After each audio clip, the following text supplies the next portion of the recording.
I'm John Barklow, and I'm the Senior Product Manager of Hunting at Sitka Gear. And I'm Josh Boyd. I'm an ambassador with Sitka Gear, and I also test backpack gear for rock slide. Yeah, you've been testing gear for us at Sitka for a decade at least? At least 10 years. Yeah. And I've used those packs in the pre-production version of them, and then the production versions as well, you know, bear hunting, elk hunting, backcountry mule deer stuff. Yeah, and you hunt in some really kind of steep, gnarly terrain. It's pretty rugged Yeah. country for the lower 48. It's pretty rough stuff. And you're generally not close to the road either. I try not to be. Yeah, yeah. I like got that reputation. Yes, I like to backpack hunt, and it's like that's what kind of drives me is like the adventure of the backpack hunts. Mm-hmm. And so we're here today to talk about the Mountain Hauler series of packs. This year we've got a new colorway, which is deep lichen, in the Mountain 2700 and the Mountain Hauler 4000. So we wanted to review some of the features and some of the things we really like about that. Josh, when you've hunted a lot, especially in the backcountry, what are some of the things you look for in a hunting pack? I want a pack that is compressible when I don't have a lot of gear in it. Mm-hmm. It's not very cumbersome, but it has the ability to expand and haul a heavy load. And I'd like to have it be comfortable with that heavy load as well. Yeah. So comfortable without a load, yet compressible. And then I like to have it haul heavy loads and have some organization in the bag. Yeah, and that sounds easy, but I've worked with packs for a long time, but trying to specifically talk about the Mountain Hauler and what we wanted to do to try to get something that's comfortable that you can wear, 90% of the time you're not going to have a really heavy load in it, but then something that you can put that elk hind quarter or, a couple fronts on there and provide that comfort when you're, hiking out over uneven terrain. It's a delicate balance you have to try to strike. So the Mountain 2700 is a great day pack. It's going to give you the ability to, carry some weight into the mountains, and if you are successful for that day, you can carry some meat out. So, part of a mule deer, back straps and tenderloins, maybe neck meat of an elk. I've carried whole antelope out in this, but it's going to give you that ability to be able to have comfort while you're moving around the mountains and be able to carry something out. I've even used this pack in the early season for like an overnighter, right, when the weather was going to be permissive. Very light loads. Very light loads. Very trim gear right. List. So, we rate this pack at 45 pounds, and not that it wouldn't carry more, but I think comfortably it'll carry 45 pounds. So if you have some light gear in here and like I said, throw some meat in, no problem to get it back. I think one thing to note on the Mountain 2700 that's going to be different than the Mountain 4000 is this has an internal aluminum frame, but the suspension is fixed. So you're not going to get any adjustability with this for your torso or your waist, but it's got the same foam. So these are bi-density foams, or two types of foams that we built in here with this mesh to provide comfort and airflow. Another feature on this waist belt is you can see that the waist belt is naturally cupped to go around your torso, and then we've got Velcro here that can attach pistols, bear spray, accessory pockets. Do you run anything on your waist belt traditionally? I typically have my bear spray on every pack that I use. Especially where you are. Yep. Yeah. I think when you start looking at the pack, internally there's a mesh sleeve for a 3-liter water bladder, and there's actually a mesh security pocket. So, phone or tags or truck keys, you never know what to do with your truck keys when you're at the trailhead, right? Because you never want to obviously lose them. And then externally, the top lid is fixed. So there's not the ability to remove the top lid. It's actually a fixed part of the pack. And then you have these two vertical pockets on the outside that are really there for accessibility. I don't know what you carry in those, but I find them to be quite useful. Yeah, I usually put whatever I need most frequently, or if I needed an emergency, like we talked about earlier, first aid kit in reach. These two horizontal straps on the outside I use quite often. So if I'm hiking in rugged terrain, I don't want to carry my bow necessarily in my hand. If I'm using a trekking pole, if I'm coming out, obviously, and it's dark, I'll attach my bow here. I'll put a small ground pad. I've put quite a bit here. When I've gone in, super lightweight, like maybe I'm carrying a, bivy sack or an extra like approach pack here. But these external straps I find quite useful, especially in a pack, of 2,700 cubic inches. It's not a lot of room, so you want to try to be as efficient as possible. Right. Yeah, you could even put, if you're going into like a small little base camp and you're just going to spend a couple nights, you could just have a little stuff sack and then just strap food and strap your food bag on the outside. And then when you get to your camp, you can hoist it in a tree, keep it out of the way of bears.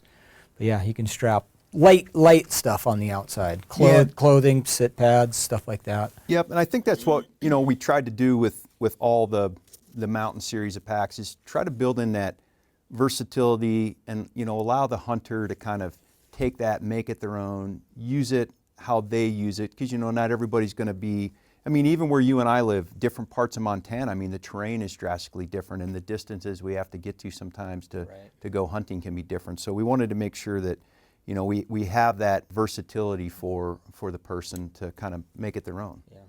So I would use this pack when I am day hunting. So a lot of my day hunts end up being really long marches, regardless of like being a day or not. So it's nice to have something that has some structure to it, with that built-in internal frame helps. Or I would grab it if I'm going like a short trip, like maybe 2 nights, and it's early season, and I'm not bringing a shelter. I'm maybe bringing a really small compact quilt. Really light loads, very trim gear list. I would grab this pack and use it in that respect, and not necessarily expecting to carry out like a giant elk quarter if I'm successful. Right. Be like I could maybe pack, a third of a boned out mule deer or a bear hide and some meat. Right. Yeah, I'm looking to use this for day hunts, for those, random overnighters, those quick strike missions, right? Yep. I think it depends how you define day. Like a day is technically 24 hours, so sometimes it's a 24-hour round trip. I have a Mountain 2700 loaded at my house with, depending on the time of year, between 30 and 45 pounds, and I use it just as my training pack. So I train with it kind of all year when I can, and then I can dump that weight out and then load it up and go in for whatever I'm intending to do for that trip. So when we're looking to go out for multiple days, a week, when we're elk hunting, right, when we know we have the potential to get a very large, very heavy animal on the ground, you and I live in grizzly bear country, so it's not like we want to leave a lot of meat behind, right? So we want to try to get something out. We need a pack bigger than the Mountain 2700. And really, that's when the Mountain Hauler series comes in, specifically the Mountain Hauler 4000. Yeah, having a larger pack with bigger animals on the ground is just going to make you, you need to get it out more efficiently. And so being able to come out with a big load, it's just going to make everything more efficient. And that's where that 4000 comes into play. So when you're getting ready to load up, say, a hindquarter, one of the things I like about the Mountain Hauler 4000 is just the accessibility. So there's this big U-shaped zipper we talked about. So you can unzip that zipper. Now we have access to inside the pack. So literally you can lay it down on the ground just like this. You can open it. You can pull back the load sling that's either connected, or you can connect it up like that. If you need additional volume, there's these orange zippers inside that you can unzip, and it's basically a bellows. And so what that does is you can run the pack in a smaller capacity for just moving through the mountains efficiently, and then unzipping these zippers adds 800 additional cubic inches to the interior volume of the pack. So that's huge, especially when you're trying to get meat and your camp out. We talked about in grizzly bear country, it's not like you want to go back too many times. I don't want to go back at all. When you have full elk quarter, hind quarter, with the bone in, you need to have these unzipped to get it in there efficiently, you know, and the load sling kind of wraps up around the bottom of the quarter and it holds it in the right place on your spine. So it's riding not down on your waist, but riding like part way up in the center of your back. And then having the load sling attached right to the frame transfers that load really efficiently into the frame, which is connected to your harness, which holds it right up next to your spine. Just efficiency all the way around. Yeah, and you know, that alone, this connection can seem like kind of a minor point, but if we were to simply sew this to some fabric, that fabric's going to stretch, it's going to give. There's the ability for stitching to break, things like that, right? This is a central component of the pack, right? We want to get that meat out. So we've got it open, we've got it expanded, we've got the load sling kind of laid out, and now it's pretty easy, especially if this is directly on the ground. So let's say that we've taken a hind quarter, or maybe a hind quarter and a front of an elk and boned it out. And so we've got a bag full of meat, and all you'd need to do is put it on the pack and kind of pull it up through the opening of the pack to where when you wrap the bottom of the load sling, it's at the bottom of the meat bag.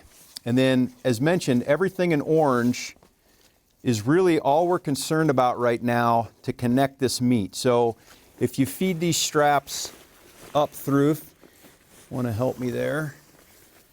You can take those straps, and at the top of the frame, there are female buckles also connected with orange webbing to connect the male side of that buckle with orange webbing. And so that connection point, again, is connected directly to the frame. So you'd pull it up, you'd connect it, you'd tighten it, and then if that's all you needed, then you would simply wrap this flap over top and reconnect the U-shaped zipper, and then go ahead and retighten, right, your compression straps and things like that. At that point, because it's on the ground, you have the ability to tighten everything up. Then when you feel like it's ready, you can stand this up and everything should be locked in place. It positions it in the correct spot by default, basically, where those straps are at. So now that we got the meat loaded in the load shelf and connected, everything's tight, we're ready to put the head on. And I thought it was really important for a hunting pack that we've thought through and provide the ability to strap different hides and heads to the pack. Because if you don't think through that and you've gotten this far, you're like, man, I already used all my 550 cord. Bungees aren't going to work. Like, how am I going to do this, right? And so that's when you can really start getting into rodeos. So we thought it was really important for a hunting pack that we thought through how you would strap on and carry different hides and heads out. And so, again, everything orange is what you need when you're getting ready to, you know, put meat in here and haul heads out. So we actually got two straps that are included. They come rolled up in the meat shelf, and there's two loops here where you simply girth hitch each strap to the left and right side of the pack. And so that girth hitch is important because, again, it's not, try not to have connection points that'll fail, stitching that'll fail. So we're trying to remove as many of those as possible, direct connection with the girth hitch. And so you're going to girth hitch that. You're going to have a lot of extra webbing. And then at the other end of each of those is an aluminum G-hook. And so at the top of the frame, there are loops here where once you get the head on there and wrap it like we're going to show you, then you would connect those G-hooks to these little loops, and then everything is reinforced and bar tacked so that it's meant to take these stresses and strains. Elk hens especially are really kind of awkward to carry out, and everyone's a little different. They're bulky. Some are big, some are small. Some are wide, long. Yep, they just carry different. Right. And not to mention mule deer are similar. You know, you'll get these big mule deer racks or a medium-sized one. They all kind of fit differently. And then, of course, I like to bear hunt. Yep. Packing out a bear hide with a skull, it's awkward. It's hard to Very strap awkward. them on. So having these straps has been really nice. Yeah. To be able to just put them on there, whatever the load is, and take some wraps and get creative with it. But you can get them really secure. And it's very brainless to do it. It's very simple. Yeah, well, that's kind of what you want because, you know, you're not normally shooting that elk or that bear on the first day or that first morning, right? So this is like multiple days in and end of the night and all that kind of stuff where you're kind of starting to wear down. You know, I mentioned earlier, you know, a friend of mine had arrowed a grizzly bear above the Arctic in Alaska, and so he had a different pack. And I said, I got this, you know. And so we used the 550 cord to wrap the hide up and the head and then put it on my 4000, and we're able to use these straps and really secure it while we walked across, you know, this kind of rolling, undulating tundra and kind of awkward terrain to walk over. And it just locked it right in, because what you don't want, again, is you don't want this thing shifting and moving and throwing you off balance. And, you know, you've got a really expensive rifle on your back, you've got, you know, a fragile bow with arrows and things, and so you want to stay as upright as you can. And you don't want to be taking your pack off, you know, And readjusting. and readjusting Yeah. and restrapping, and it just wears you out. Yeah. Taking that thing on and off, standing up, sitting down, it takes a toll on you. Yeah, no, for sure. So we thought it was really important that we provide that opportunity, and then with a little bit of ingenuity, you know, I'm confident that people can get anything they need to, hide or headwise, out of the field with a load of meat. Yeah, so to kind of demonstrate, we have an elk head here that we can kind of show. So once the meat's in, I tend to put the hide or the head on like this, kind of facing away from the user, so you're not going to get, you know, hit by any tines. And then you've got these long straps to kind of start wrapping and twisting and crisscrossing and what, you know, kind of whatever else. Is there a particular way you've done it?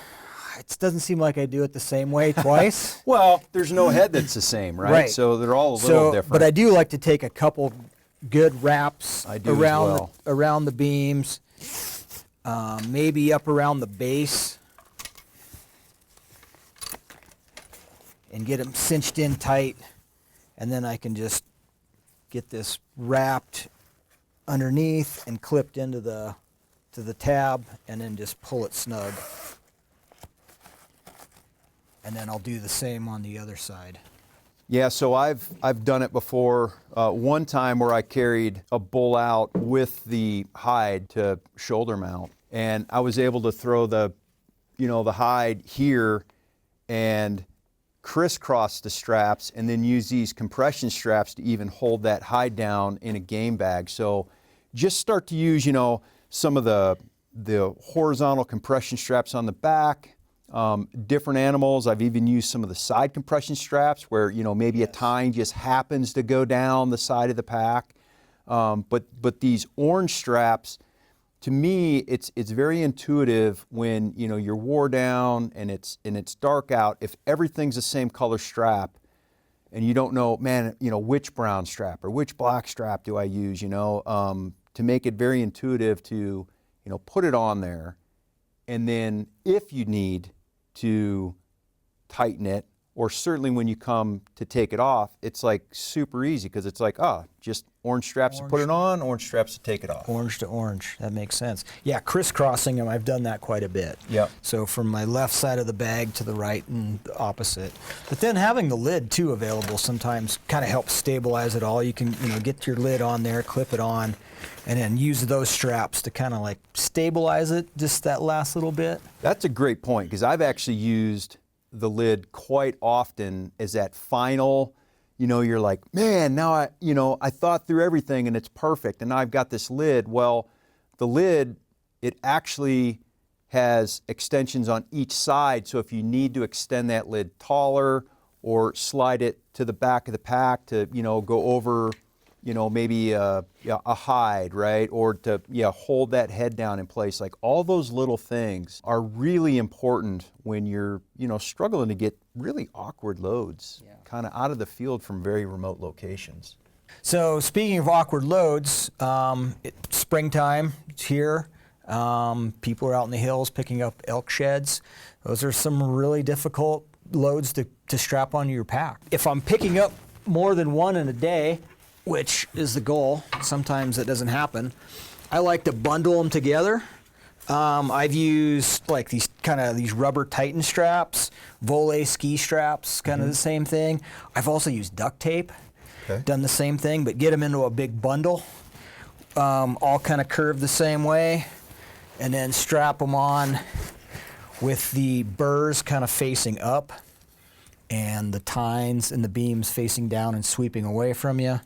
You can use these small straps to kind of stabilize them. But then you can use these load straps just like you would in another awkward load, like a sheep head or a bear hide. Get these on, give them a couple wraps, crisscross them over. Yeah, anything you can do to pull that weight towards the frame and towards your spine and secure it so that you can move and be athletic to get out of the field is really important. Not just for your comfort and safety, but that wears you down over time, just constantly having to fight those counterbalances. So, yeah, no, that's a great point. And these are probably some of the most awkward loads you can carry out of the field, because at least the heads you kind of have an idea what those look like and general sizes and shapes kind of going in. But when you're shed hunting, man, you never know what you're gonna find or how many. Right, yeah, you might be adding to this throughout the day as you're going along, and so you got to pull stuff off and restrap everything and readjust. It's a bad problem to have. Yeah, it is. So I hope this has helped you understand the Mountain series of packs, specifically the Mountain Hauler 4000. This is a critical decision in how the right piece of gear, specifically a pack, can impact your hunt. Thanks for coming to Bozeman and Sitka HQ. It was good to hang out with you and kind of go through this pack again that we've been using now for so many years and have a lot of adventures under our belts. Yeah, I appreciate the invite down. I love the pack and I look forward to using it more in the future.